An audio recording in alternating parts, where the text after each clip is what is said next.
Welcome to GK fax. स्वागत है एक बार फिर से आप सबके अपने यूट्यूब चैनल जीके फैक्स में। जानेंगे इस वीडियो में, यानी कि आज का जो हमारा 11 बजे वाला टॉपिक है वो है भारत सरकार लॉन्च करेगी ई पासपोर्ट। तो क्या है ये भारत सरकार के द्वारा लॉन्च किया जाने वाला ई पासपोर्ट, पूरा मैं आपको वीडियो के अंदर बताने वाला हूँ, क्योंकि ये जो टॉपिक है पेपर के पॉइंट ऑफ व्यू से मोस्ट इंपॉर्टेंट है।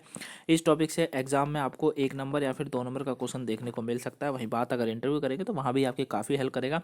बस वीडियो को एंड तक देखिएगा। यदि कहीं से भी आपको ये टॉपिक नहीं समझ आता है या आपका कोई डाउट हो, उसे कमेंट बॉक्स में कमेंट करके जरूर पूछिएगा, वहाँ पर आपको आंसर मिल जाएगा। वहीं इस वीडियो की पीडीएफ फाइल का लिंक भी नीचे डिस्क्रिप्शन बॉक्स में दिया हुआ है, वहाँ से आप डाउनलोड कर सकते हैं।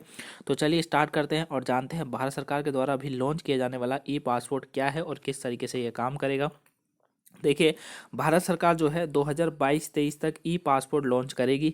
ये कहा गया है यह नागरिकों की सुविधा को बढ़ाने में मदद करेगा। वहीं इसकी घोषणा वित्त मंत्री श्रीमती निर्मला सीतारमण जी ने जो है भी बजट प्रस्तुति के दौरान भी की थी। ठीक है, अगर बजट वाला आपने वीडियो नहीं देखी देख लीजिएगा, कल ही 2 बजे वाली जो है क्लास में कराया था। ठीक है, तो उसमें भी इन्होंने कहा था कि हम जो है ई पासपोर्ट लॉन्च करेंगे। ठीक है, यानी कि इसको बढ़ावा देंगे ताकि क्या हो सके कि नागरिकों की सुविधाओं को बढ़ाने में जो है मदद मिलेगी और साथ में जो सेफ्टी है वो भी ज़्यादा हो जाएगी। तो अभी ये जो है इन्होंने द्वारा कहा गया है, निर्मला सीतारमण जी के द्वारा, जो कि वित्त मंत्री है देश की। देखिए, अब बात आती है कि ई पासपोर्ट जो है ये कैसे काम करता है और किस तरीके से ये नॉर्मल जो पासपोर्ट होता है उससे बेहतर है। देखिए, ई पासपोर्ट जो है एक छोटी सिलिकॉन चिप होती है। क्या होती है? एक छोटी सिलिकॉन, जिसके अंदर एक चिप लगी हुई होती है और यह पासपोर्ट के जैकेट के भीतर एम्बेडेड होता है। ठीक है, क्या होता है? एम्बेडेड होता है मतलब गड़ा हुआ होता है उसके अंदर। देखिए, यहाँ पर इमेज में दिखा रखा है, कुछ इस तरीके से होता है। ठीक है, तो ये इसके अंदर एक गड़ा हुआ होता है ना, इसको ये एम्बेडेड बोला जाता है। और इस चिप की जो मेमोरी है वो 64 KB की है। ठीक है, कितने KB की है? 64 KB की होती है। वही ये चिप धारक की व्यक्तिगत जानकारी रखता है। इसमें उनके हस्ताक्षर भी शामिल होते हैं, साथ में सिग्नेचर भी हैं। और यह चिप जो है 30 विजिट स्टोर कर सकता है। ठीक है ना, 30 विजिट स्टोर तक ये इसमें कैप्चर कर सकता है। वहीं बाद के चरणों में पासपोर्ट में धारक की फोटो और उसका बायोमेट्रिक डेटा होगा। इन पासपोर्ट में आगे और पीछे का कवर मोटा होता है और ई पासपोर्ट में पारंपरिक पासपोर्ट की तरह ही जानकारी होनी चाहिए। ठीक है, जैसे एक नॉर्मल पासपोर्ट में जानकारी होती है पूरी तरीके से, वैसे ही जानकारी इसके अंदर भी होगी।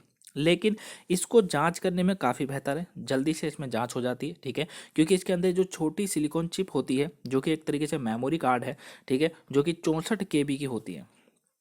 इसके अंदर जो है पूरी तरीके से पूरा बायोडाटा होता है किसी भी व्यक्ति का, और 30 विजिट स्टोर कर सकती है ये। ठीक है ना, 30 विजिट तक जो है स्टोर इसके अंदर हो सकता है। वहीं पासपोर्ट में धारक की फोटो और उसका बायोमेट्रिक डेटा होगा। और साथ में आगे पीछे का कवर काफ़ी मोटा रखा गया है। और ई पासपोर्ट में जो पारंपरिक पासपोर्ट की तरह ही जो भी करंट में पासपोर्ट है उसी की तरह ही इसमें सारी जानकारी होनी चाहिए। ठीक है, तो ये है ई पासपोर्ट, इस तरीके से ये काम करता है। आगे समझते हैं। अब आता है अन्य देशों में ई पासपोर्ट। अन्य देशों में ई पासपोर्ट का काफ़ी यूज़ है। देखिए, वर्तमान में 120 देशों में ई पासपोर्ट जो है का उपयोग किया जाता है। ठीक है, 120 देश ऐसे हैं जो इसका उपयोग कर रहे हैं। इसमें जर्मनी, अमेरिका और यूके भी शामिल है।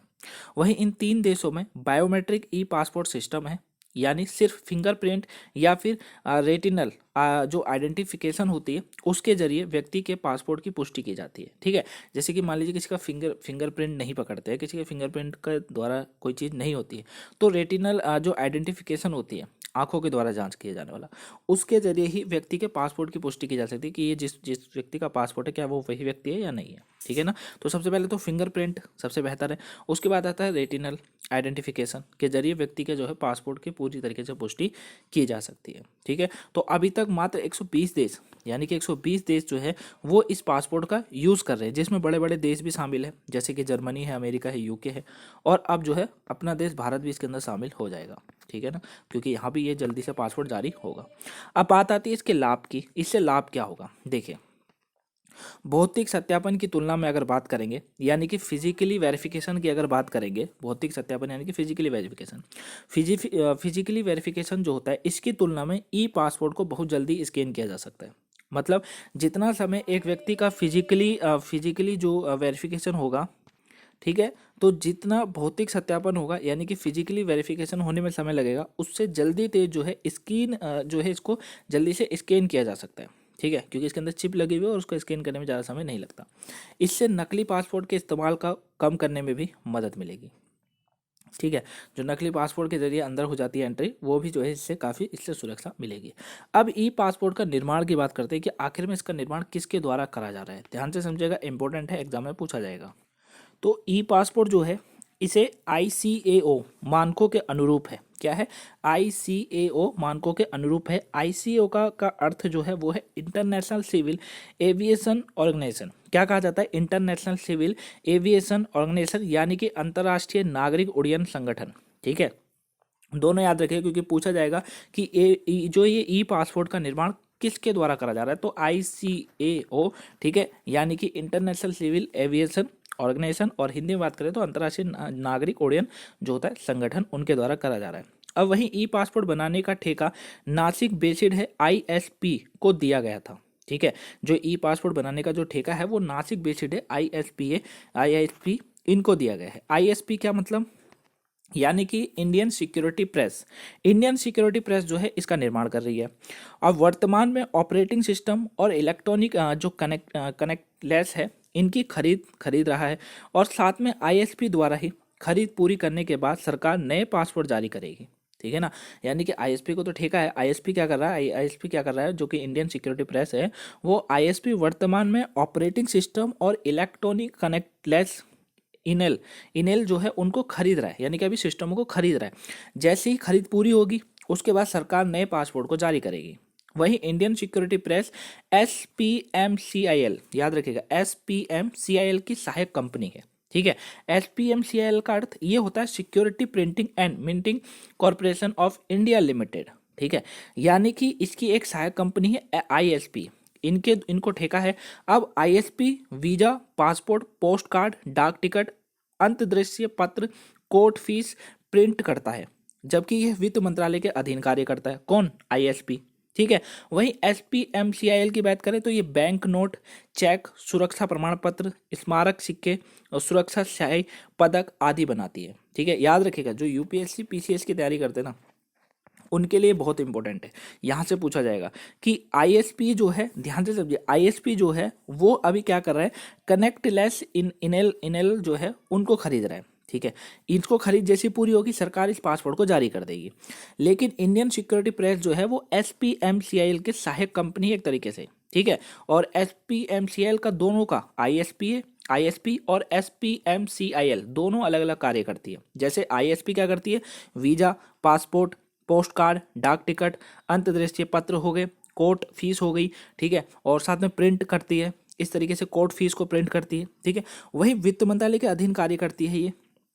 जबकि SPMCIL ये बैंक नोट इस तरीके का कार्य करती है, चेक का कार्य करती है, जो चेक आप यूज करते हैं वो, सुरक्षा प्रमाण पत्र, स्मारक सिक्के जारी करना, सुरक्षा स्याही पदक आदि बनाती है। तो ये काम दोनों का अपना अलग अलग है। क्लियर है, याद रखिएगा, इंपॉर्टेंट है। आगे समझते हैं आगे क्या कहा जा रहा है। अब आता है आवेदन प्रक्रिया। आवेदन प्रक्रिया ये है कि नए ई पासपोर्ट की आवेदन प्रक्रिया पुराने की तरह ही है। मतलब अगर जैसे ये पासपोर्ट जारी होते हैं कि आप नया पासपोर्ट में आप कन्वर्ट करिए, तो आपका जो पुराना पासपोर्ट होगा जिस तरीके से अप्लाई करा होगा उसी तरीके से अप्लाई करना है, दोबारा वो नया पासपोर्ट के रूप में आ जाएगा। पहला ई पासपोर्ट क्या है इसको समझते हैं। पहला ई पासपोर्ट की अगर बात करें तो पहला जो पासपोर्ट है वो पूर्व राष्ट्रपति प्रतिभा पाटिल है, जिनको अभी भेंट किया गया है। यह पासपोर्ट 2008 में जारी किया गया था और वह भारत की पहली महिला राष्ट्रपति हैं, इसीलिए जो है दिया गया है। ठीक है ना, तो पहला ई पासपोर्ट जो है ये पूर्व राष्ट्रपति प्रतिभा पाटिल को भेंट किया गया है। ये पासपोर्ट 2008 में जो है जारी किया गया था और वह भारत की पहली राष्ट्रपति है, इसीलिए दिया गया है। ठीक है, तो ये पूरी तरीके से टॉपिक था। आई होप आप इस टॉपिक को अच्छे से समझ गए होंगे। ठीक है, वीडियो आपको पसंद आई हो तो लाइक करिएगा, चैनल पर नए हैं सब्सक्राइब कर लीजिएगा, वीडियो को शेयर ना करा हो शेयर करिएगा ताकि और भी लोगों को पहुंच सके। और जहाँ से भी अगर कोई टॉपिक कोई पॉइंट नहीं समझ आया कमेंट बॉक्स में कमेंट करके जरूर बताएगा, वहाँ आपको आंसर मिल जाएगा। मिलेंगे नेक्स्ट वीडियो में, तब तक के लिए thanks for watching guys, have a nice day, thank you for watching.